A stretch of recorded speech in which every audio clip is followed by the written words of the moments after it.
ক্ষমা চাইতেই হবে তোকে, ক্ষমা চা। চোখে দেখতে পায় না নাকি আমায় গুলি করবে?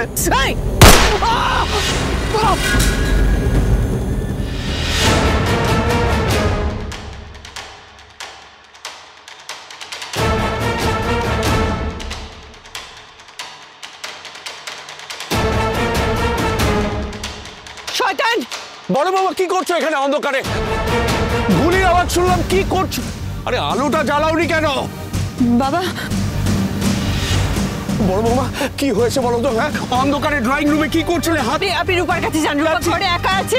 ঠিক আছে বলো না, হাতে বন্দুক কেন? আমি পুলিশ পরে চললো। আপনাকে সব বলবো, আপনি এখন যান রূপার কাছে, তাড়াতাড়ি যান। রূপা দিদি ভাই,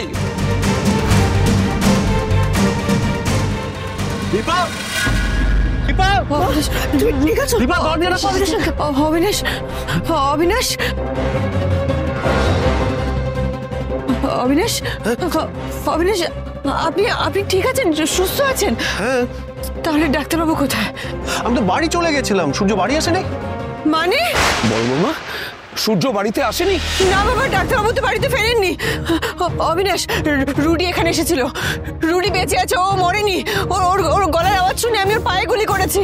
ওই বাড়িতেই আছে, ও এখানেই আশেপাশে কোথাও আছে, আপনি দেখুন একটু খুঁজে। এই তো রক্ত, এই তো মেঝেতে রক্ত পড়ে রয়েছে। ওই তো জানোয়ারটা। চল, ধরো, ধরো ওকে। এই বড় ভাই, ধরো, চল, চল, ধরো, ধরো ওকে। চল, চল, চল।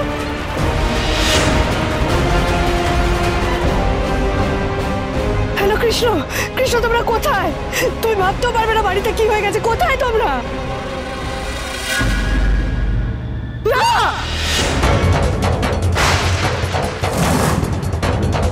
রূপা, এই রূপা, রূপাকে কি হয়েছে? কি রে দিদি ভাই, বল না।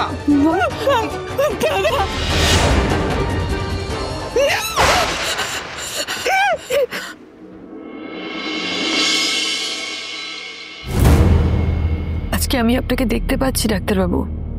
আমাদের পরম বন্ধু অবিনাশ, উনি যাওয়ার আগে আমাকে দৃষ্টি দিয়ে গেছেন। আজকে আপনাকে আমার চোখে দেখার দিন। অনেকগুলো দিন চলে গেছে, আমি জানি আপনি আছেন, আর এটাই আমার শান্তি ডাক্তারবাবু।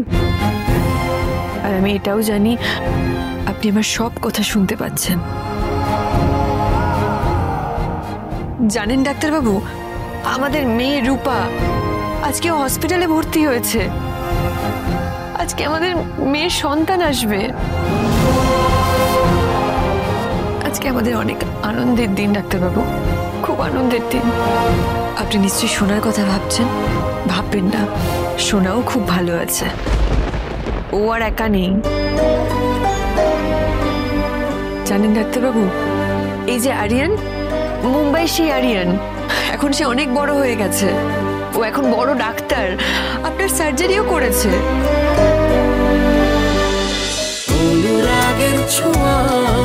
অনুরাগের ছোঁয়া সোম থেকে রবি প্রতিদিন রাত 9:30টায় স্টার জলসায় ও জিও হটস্টারে।